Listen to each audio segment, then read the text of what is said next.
Friends, today I'm bringing you an opening that's going to help you win a ton of games. It's super easy to play for starters, and on top of that, it's going to give you amazing results because people don't know how to play against it. That's the most important thing of all. We've seen this opening on the channel before, but today we're going to dig a little deeper. We're talking about the bishop's opening, bishop to c4. Alright, we're used to this, right? We're used to playing knight to f3 first to attack this pawn and keep up the initiative, but bishop to c4 right away is almost never seen in any game. That's why it hides so many secrets and has a lot of advantages, not having developed this knight to f3. We'll see why in a moment. So how do we play after bishop to c4? Well, the most typical response from black is to play knight to f6. Why? Well, logically, they're developing one of their four minor pieces, and most importantly, they're threatening this pawn right here. In other words, it's the only developing move that keeps the initiative, because it forces us to defend the e4 pawn. That's why it's the most commonly played move. How should we defend this pawn? The move we're going to use is d3. Simply put, we've developed our bishop. Now we can play d3 because we're no longer blocking its path. Plus, we're opening up the way for our other dark square bishop. Now I'm going to explain the plans we have in this opening because you're really going to like them, even for playing in your own tournaments. A totally logical move for black here is bishop to c5.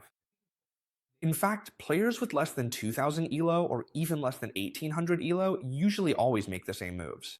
Knight to f6, bishop to c5, as if it were an Italian opening, right? That's why these two moves are the most common. Careful, they're good moves. They're developing naturally. We're gonna keep developing this knight here, knight to c3. Remember well when you play this bishop opening. For now, don't develop the knight to f3, but rather the knight to c3. Why? Because we usually have two main plans that you need to remember in this opening. First would be the move f4, okay? If the knight is on f3, we wouldn't be able to make this advance, and the other plan would be the bishop pin with bishop to g5. We can use these two plans as it suits us. For example, if they castle right away here, a really strong move is bishop to g5, pinning this knight on f6. You can't imagine just how good this move is. By not having developed the knight to f3, we've gained a tempo. Because now we're threatening to jump with the knight to d5, putting a ton of pressure on this knight on s6. This definitely looks extremely dangerous for the black pieces, since it's really tough for them to defend. I mean, if this pawn were on d6, they could play the knight from b to d7. But since this pawn isn't on d6, they can't come to defend this knight. So if they play d6, we could immediately bring in this knight to put a ton of pressure. A ton. If they then play knight to d7, our plan would be to keep up the pressure, and now I'm going to explain it to you. But first of all, you need to know something that's going to give you goosebumps. What happens if they try to kick out this bishop? It does seem pretty logical, right? If they kick out this bishop, well, we could play bishop to a4, a very natural move to keep it pinned. However, here we have a wonderful move, the classic fishing pole with h4. In this opening, it works really well. Raymond. It works really well, but why? Because without the knight on f3, we have a clear path for the queen to join the attack. Very good idea. So why Chestershire are we giving away the bishop? Can you explain it to me?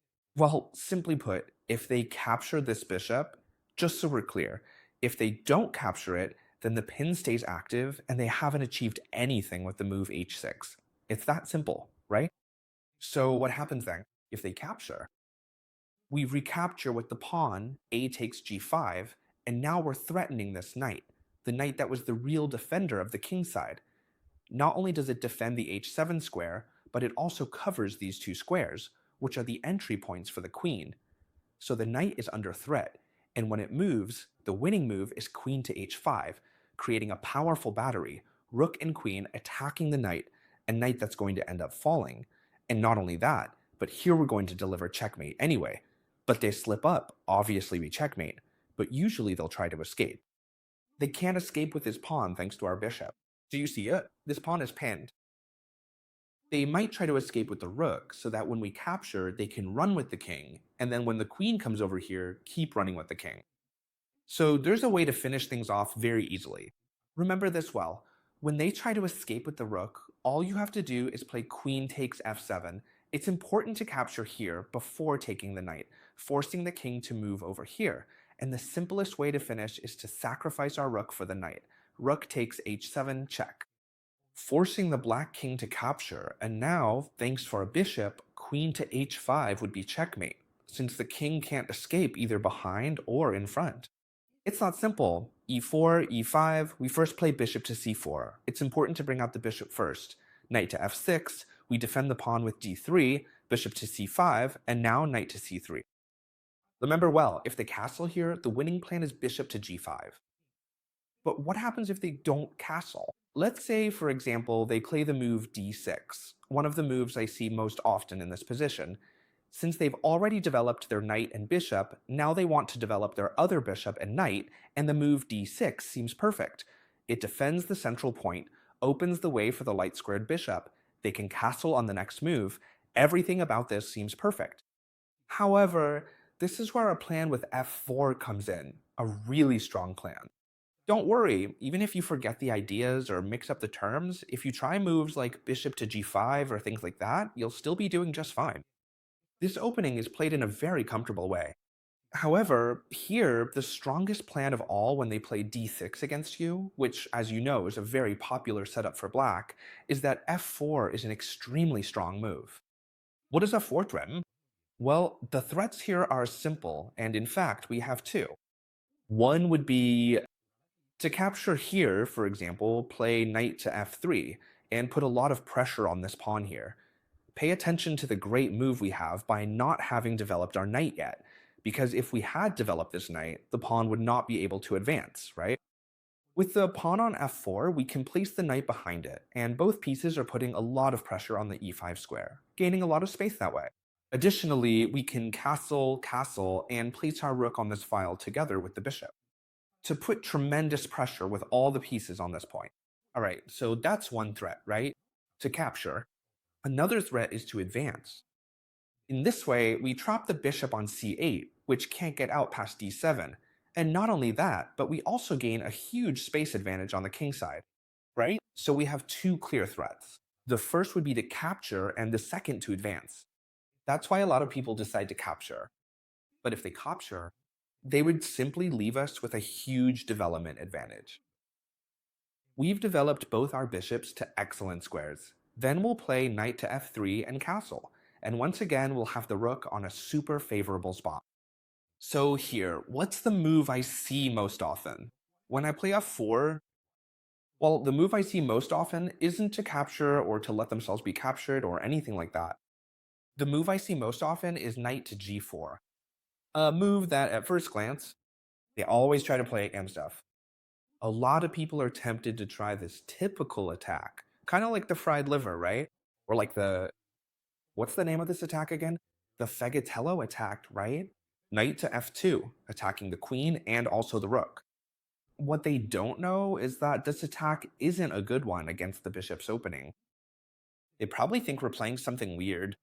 We haven't developed the knight, we haven't castled, and we've got a pawn here in a strange way.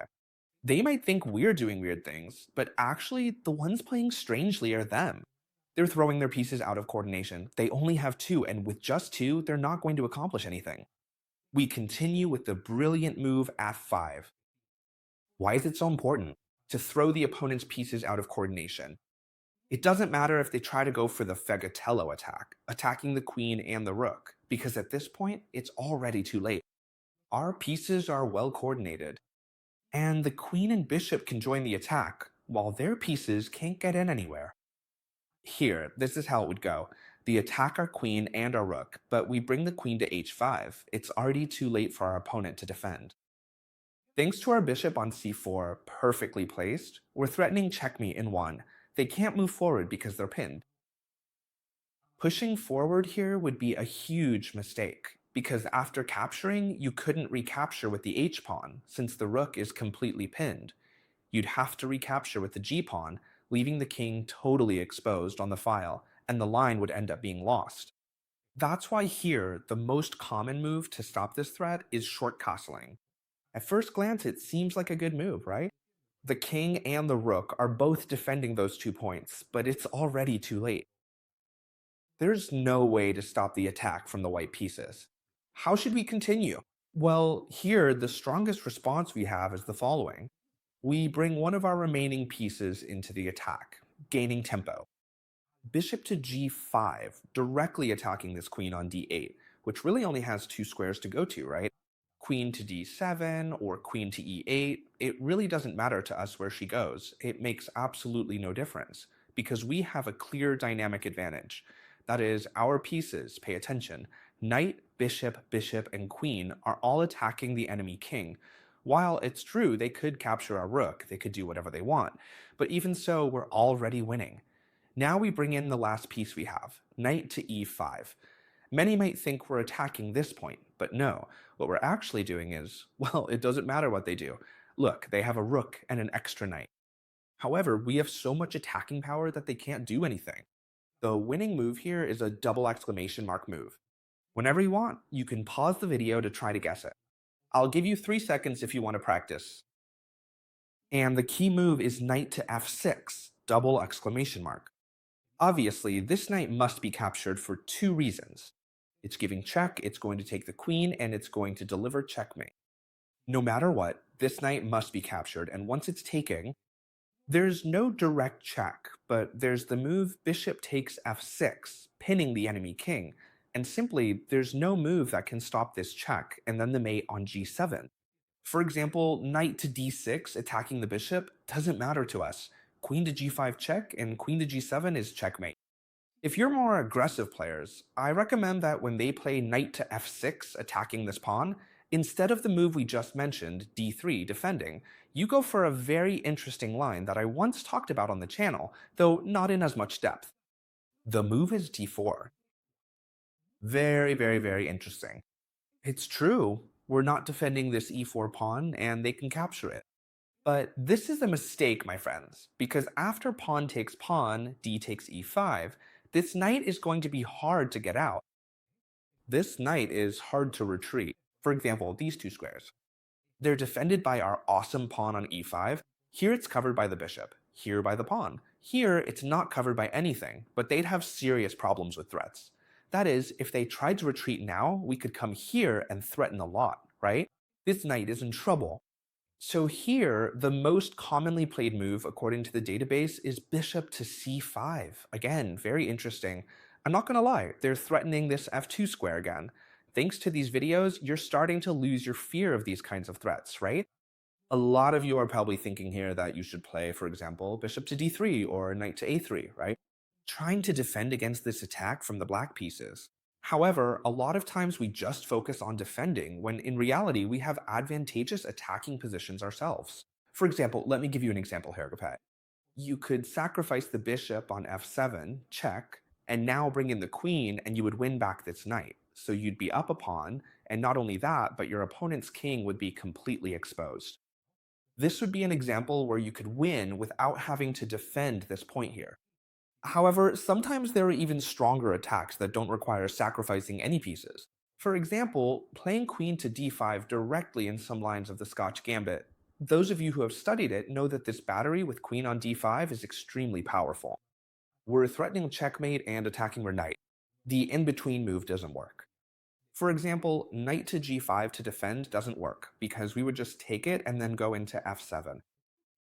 That's why here, for example, block has to castle. But what happens if they try to tassel? We can keep attacking. And how can we keep attacking? Well, for example, we could capture this knight here. Alright, you'd be surprised to know what the most common move is here for black. The most common move of all is, before castling, capturing and giving a check. And that makes a lot of sense. I'll show you why, because I'm sure many of you are thinking the same thing. Here, when we play queen to d5 instead of castling, you realize they can give this check, right? Because we're threatening checkmate, yes, but if we're giving a check, the king has to move. But that doesn't worry us, since we're still threatening checkmate, and once they move, we can capture this knight, right? What have the black pieces gained? A pawn, but now we're attacking a bishop that definitely has to retreat. And not only that, but now we're launching a tremendous attack on the enemy king. First of all, we develop our knight to f3, for example, and as we can see, all the pieces are coordinating to attack the enemy king. For example, here the most common move is c6, preparing two things: the retreat of their bishop, which isn't doing much anymore, and a possible move. d5 to open up the position a bit, since we have the king in the center. It makes a lot of sense, but they don't get there in time. The winning combination here is as follows: bishop to e3, so that we threaten checkmate. Many times the threats we make force our opponent to create weaknesses. They have to weaken themselves with which move? With g6, of course. Here, for example, f5 wouldn't work to stop the threat, because we would capture en passant, and the threat would still be there, right? They have to play g6. And what does that do? When their pawns are on white squares, the black squares are left undefended, so the bishop can get in. Many of you might think bishop to h6 is a tremendous move, and it definitely is, but here we're actually helping our opponent a bit. Much better is bishop to g5, threatening the queen. We're threatening the queen, and not only that, but here we pretty much have the game won with the next move, bishop to f6. All of this is starting to sound familiar, right? After the move d5, which is the most common, we bring the queen into the attack. I'm explaining all of this so you can understand how you can win. Because if I just show you the three opening moves, then you won't know how to continue. I prefer to explain everything properly. And here we're threatening queen to h6, playing for mate. Sorry, winning with checkmate. The only move that stops it is h5. But here I'm going to let you think for 3 seconds, a wonderful move that ends up winning the game. Come on, let's see who finds it. You can pause the video if you want to try to figure it out. The best move here is the brilliant queen sacrifice. Very hard to see, my friends. Very hard to see. Queen takes h5. Obviously, they have to take the queen because otherwise we're coming in with queen to h8, checkmate. So when the queen is captured, look at this wonderful move, knight to g5, and checkmate on h7 is inevitable. The king can't move to any square. And not only that, but there's no way to give him an escape route either. So here, no matter what the black pieces do, we would simply play bishop to h7, an amazing checkmate. Of course, we just learned that by playing d4, this more aggressive line, if they captured our e4 pawn, we would come out ahead. But the correct response from black is to capture the d4 pawn. Chestiker, you can't leave without telling me how to play if they make the correct response. Alright, so here we wouldn't recapture right away. It wouldn't be a bad move, but I recommend a much better one, which is knight to f3. A much better move. Chess, ditches, you're going crazy, and now you're just giving up another pawn here. Our opponent has 2 extra pawns. Well, now we can get one back, right? So technically we're down a pawn. But in exchange for what? In exchange for tremendous activity. The queen is active, threatening the knight, so we have the initiative. This knight has to move. It can't be defended with d5 because we would simply capture the pawn, so it has to move. We have the bishop and the knight out, and we're going to castle on the next move. For example, if they play knight to d6, which is the most popular response to threaten our bishop, we castle short. In this situation, we have 2 pieces and the queen active, and we've already castled. Our opponent has all their pieces on the 8th rank, can't castle yet, and their knight is holding them back a bit. The best reaction for black seems to be knight takes c4, taking away our pair of bishops and a powerful bishop. However, at this point, we already have the game won.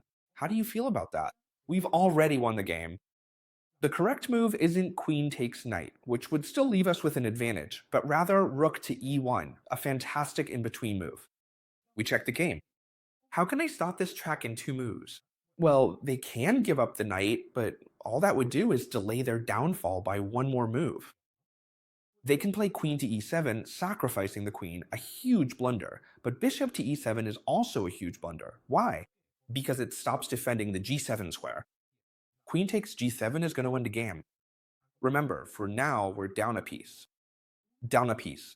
They've captured our knight. Even so, we're threatening the rook, and now we finish it off here with bishop to h6. And as you can see, checkmate is inevitable. What do you mean inevitable, Chesnitzer? It's well defended. No, because after queen takes f8, it's checkmate. You can't capture with the king because of the bishop. And you can't capture with the bishop because it's pinned. Thanks to our rook on e1. Notice how strong the rook's pin is. The sharpest among you may have noticed that after taking this pawn, instead of playing knight to d6, they can play knight to f6, right? Which is a very natural move and doesn't block anything at all. Don't worry, because I'm going to show you a quick plan that will always work for you. Remember these ideas well, because you'll be able to win a lot of games this way. We're going to pin this knight with this bishop, right? We pin on a queen. All right, our opponent can do anything, but the most sensible move is definitely bishop to e7, defending against this very strong pen. Otherwise, we could start exchanging these pieces, and with two doubled and isolated pawns on the f file, that wouldn't be a good idea. And now we switch plans. Knight to c3, for what purpose? Not just to bring more pieces into the attack, although that's part of it, but to castle long, my friends. Very good idea. For example, things you should know about this opening. If they attack your queen, where should you place it? If they attack your queen, you should place it on h4. Why? Because it's extremely hard to drive it out from there. They can't chase it away from any direction. Something people often try against me is h6, a move that doesn't do anything, because they're not threatening the bishop, since the rook is undefended. Therefore, here a better move would be, for example, castling, right?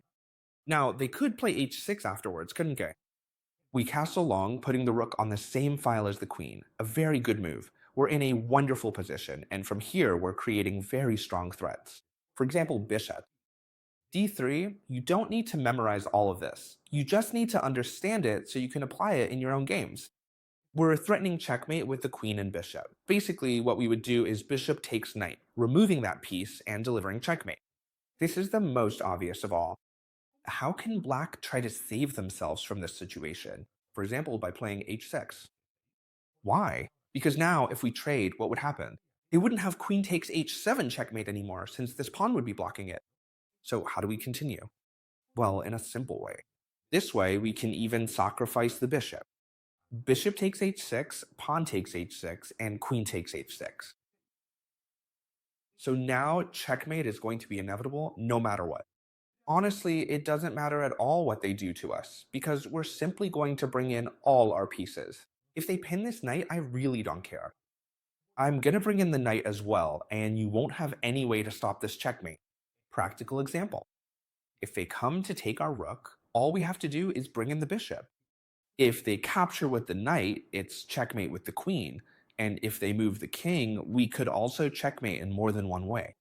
But why make things complicated if instead of bringing in the bishop, we should think about which piece is getting in the way of checkmate? The knight. So I'm going to take an auto. If you capture it, I'll checkmate you and that's it. This knight can't move away. And if they do anything else, it really doesn't matter to us, so we'll capture the knight. And when they recapture, then we can go in for checkmate. In this case, we would play queen to h7 checkmate, king to f8, and queen takes f7 checkmate. I hope you really enjoyed this video. If you like the way I explain things and all the concepts I went over, I'd really appreciate it if you gave me a like. It doesn't cost you anything at all.